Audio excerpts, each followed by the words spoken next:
Yeah, look at this. A 4,000 something bottle of Cognac from France. Hey guys, Danny here. We're going to be doing a stock check at Costco today. This one in Las Vegas is almost unbearably crowded and you have to be around a lot of people, so it's probably going to be really loud inside, but come along with me and we'll see what weird Costco deals they have. Alright, we're here inside Costco.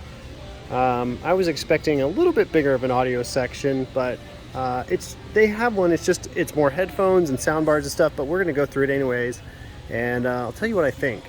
So coming up here we have these Bose Quiet Comfort SE headphones. Now I actually was given a pair very similar to these. They're a slightly older generation, but as you can see here, they have actually updated these a bit. The one I had, they have less buttons on, and while it's a good idea, it's actually kind of horrible because then with less buttons, it actually gets really harder to control when you're not looking at it because you don't have that tactile feedback.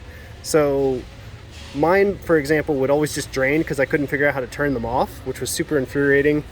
But right away I can tell on these ones, they've got a Bluetooth button here, so it must be a way to actuate your Bluetooth on and off with a nice tangible feel, tactile, and up and down volume here. So that's pretty nice. And then I don't know what this is, but I'm glad to see more buttons on here, as well as an aux input. One of the good things about these that are really notable is that they are actually really good at canceling out noise. I've sat on some really loud airplanes with these things, and they will help you, especially if you're doing like a long flight or something like that. So yeah, super nice headphones, going for $299. That's kind of pricey. I still think they're a little overpriced, but then again, they have Bose, so they have that brand equity. They can ask a large price for it. Moving on here, Beats earbuds I've never used. I'm sure they're fine. Bose earbuds, I haven't used these. I have the Samsung Galaxy ones that work really well with my Samsung phone. I'd be curious to see how those sound. I do a lot of running, so I might have to do a review on some speakers here for earbud specific. But what you're going to notice here that's interesting is the immense amount of Bose and Sonos systems at Costco. They really push Sonos. They must have some sort of partnership with them. They're not a speaker that I like using very much because you have to play in their wheelhouse when you set them up. They're great if you only have a specific purpose and you want your speakers to play stereo with each other or play nice in the entire house. But as soon as you want to work outside of that, which I know a lot of us do, you end up getting in these weird positions like where proprietary systems won't work. Whenever you set up a Sonos, you have to like connect it to your wireless system. It's not like just a purely Bluetooth kind of speaker. So great once you have the ecosystem and you're good to go, but not necessarily as useful for anything else outside of that. These SLs, I don't know a ton about these. I'm imagining it's a stereo pair, 2-pack. They're made I think they're made specifically to work really well with Apple products as well, which is another extremely inhibitive ecosystem. So yeah, Sonos. I'd be curious to try them out, but I'm just such not a fan of their ecosystem because it makes it hard to test them right next to other speakers. So yeah, sound bars.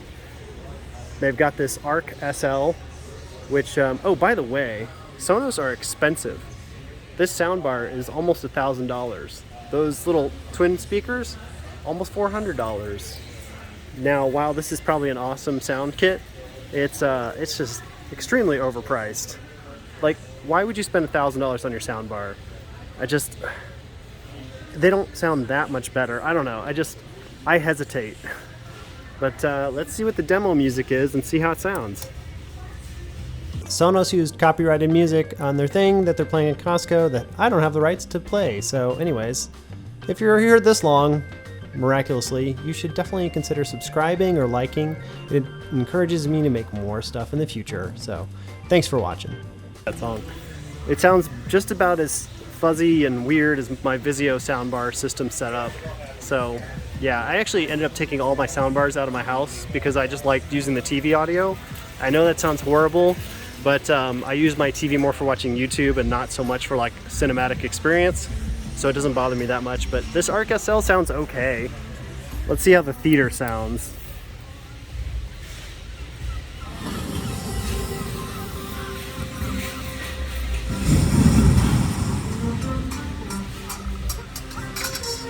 They've got some pirate fighting, I guess.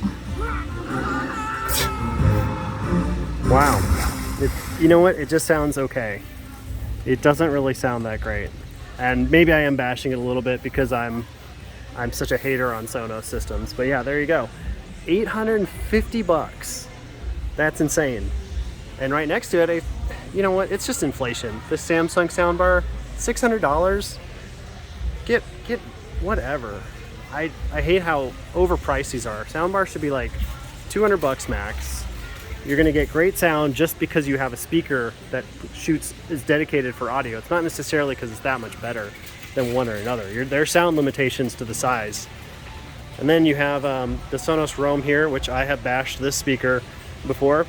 It sounds okay. I didn't equalize it or anything like that because I was so fed up with just setting it up on the wireless system that I didn't even really use it on Bluetooth. And I really didn't like the interface on it either, because the interface forces you to go through like the Sonos app to use like your Amazon Music or probably your YouTube. I didn't use YouTube specifically, but I didn't think it sounded that great, to be honest. It sounded okay. What I'm not really that impressed with is it's got like 10 hours of battery, and you have to set it up on Wi-Fi before use, which no other speaker is like that. So I don't know. There they go, limiting you again. This is a nice little charging port for it though. The Sonos here sits on it. I think either way, or maybe it just has to sit on that way, but check this out. All right, you see Sonos? Sonos. You can flip it upside down and it doesn't even matter. That's like the only brand that has that kind of logo, I think. I kind of love that. But yeah, we can listen to some music. And I know some people really love Sonos, and oh, come on. Some nice generic music here. The Sonos Roam is going for $200.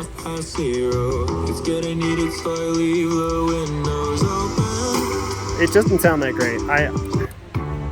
I guess that's not the skip. Crap. Yeah, so it doesn't sound that great to me. I think the JBL Flip 6 or the Emberton breathe a little bit more life into the music, even if it's their specific equalization. It just sounds better to me. You know what this actually sounds closer to is the Earfun UL that I couldn't get working very much recently. Like, I got it working enough to listen to it a little bit, but it sounded very similar to the Sonos. So maybe that's just kind of a really neutral sound that this thing has. But off the bat, it's not like fun to listen to. It sounds a little flat to me. But yeah, so there you go, Sonos Roam. Moving on to the other side. Oh, does anyone remember the movie that's from? Here we've got the a big old station for the Sony XB33. They're really pushing this speaker hard here, but it is not necessarily that great of a speaker. Let's see, it's going for $119. That's not too bad. That's actually pretty cheap for probably the amount of sound you're going to get out of it. I haven't tested this one in my house yet, so I'm not really sure what the audio quality is like, but we all know from Sony that voice reproduction is not necessarily the best on these. But look at that, you get 24-hour battery life. That's not bad. And then you got NFC quick connection, which is nice. Basically, Sony said, screw Bluetooth, we're just going to use NFC and other proprietary systems to make our audio better, including most Sony devices use a different kind of codec than the SBC codec for audio, which is a less lossless. I forgot the name of it, but it's essentially like the best Bluetooth signal you can get. But it doesn't matter if your speaker doesn't sound that great from the get-go. So yeah, there you go. The XB33 with extra bass for $120. Now, what I was actually kind of excited to see here was they've got the Klipsch 5 here for $449, and that's a pretty good price. Normally those go for like 600 bucks online-ish. Sometimes they're on sale. But yeah, it kind of sucks there's not a display of it, but you can kind of see what they look like there. They have that beautiful mid-century modern design. They also have a walnut version, which is the one I kind of prefer. But yeah, I have always wanted to listen to these Klipsch 5s. I've never had the chance to. because they're not like a normal speaker. They're a powered, actively powered system, so you have to plug both of them in, and you can pretty much plug anything you want into them, including like a TV, but I'm a little hesitant to do it. I just don't know a lot about their hookup. It says HDMI on here, so I'm assuming that you can actually hook it up to maybe your TV with HDMI ARC or something, but it's TBD. There's a lot of unknowns if you haven't bought this thing and you haven't checked it out. If anyone has a Klipsch, the 5s, let me know. I'm pretty sure they came out with the Klipsch the 6s already, if I'm not mistaken, so maybe that's why these are going for $450. In that case, if they are the previous gen, $450 really isn't that great of a price. It's not bad, but I expect them to probably go on sale for Prime Day. So there you go. Klipsch overall as a brand, I think they produce good stuff, but sometimes some of their speakers, they kind of sit awkwardly outside of the competition. Like nobody else is making a speaker set like this to directly compete with them. So I do like their styling though, and in general I've been really impressed with the 3 and the 1 series, the standalone Bluetooth speakers. So yeah, there you go. And then they have a giant bass kit here if you need bass. So they're definitely trying to posture this up for TV entertainment, which is in general the theme here at Costco. They are much bigger about TVs than they are about specific speakers. Now, just as I was thinking that Costco did not have a large speaker section, there were a few speakers hidden over here that I didn't know about. In case you're wondering what happens to old speakers that nobody wants anymore, you've got the Charge 4 here, which I haven't seen these sold new for a long time, and they're selling them for about $100. These go for about $114 right now on Amazon.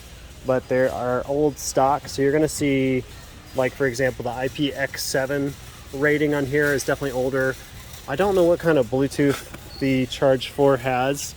Obviously the sound quality in these is probably pretty good, because the 5 was decent, though I didn't actually like it as much as I liked the JBL Flip. But anyways, here they don't even tell you what kind of Bluetooth it has, which is super frustrating, because when you don't even know what kind of Bluetooth you have, you don't know what limitations you're going to have down the road. You're going to be stuck with an SBC codec audio, which is like MP3 quality, but also it's a Charge 4, so there's a few things. At least it has USB-C. At least it has that. It's not totally in the Stone Age yet.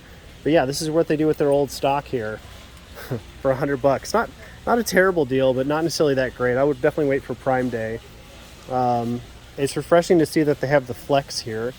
The Flex is definitely still probably the best contender in the micro speaker section, and it's only selling for $130. So normally it's about $150. This is actually a really good price compared to what I've been seeing online.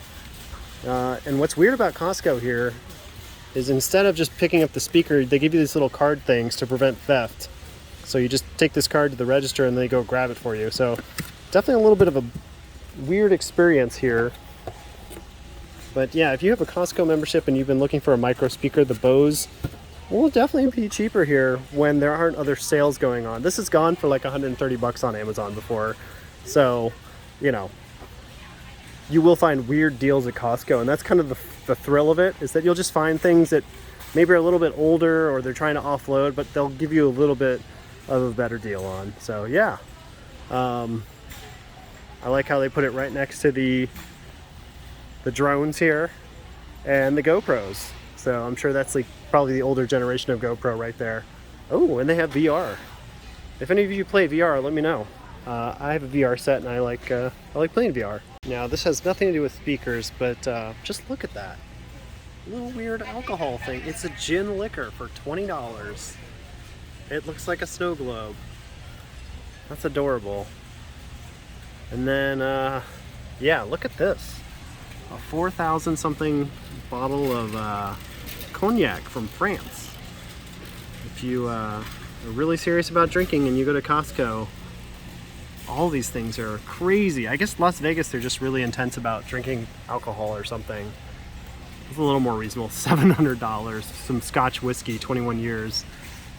Blue Label, $200. Wow, Blue Label seems like a deal compared to, yeah, wow. Oh, and then you've got a little Samurai Japanese whiskey here for $124. Some Kentucky Owl for $300. I don't know anything about whiskeys, but if there's any whiskey drinkers out there, feel free to chime in for Costco's liquor selection here. Wow, look at that bottle. Sincoro tequila, $300. It looks cool, but I would just be happy with some cheap tequila as well. Anyways, yeah, totally random, but just a little bonus for you guys because Costco's so weird. No trip to Costco would be complete without a hot dog or a slice of pizza or a chicken bake. So of course I have to get that. Well, I hope you guys enjoyed that outing at Costco with me. I've got my eggs and blueberries and water, and that's really all I needed. But yeah, let me know if you want to see anything else in the video later on, or another video is what I mean, somewhere else I haven't checked out. So thanks for watching. Bye.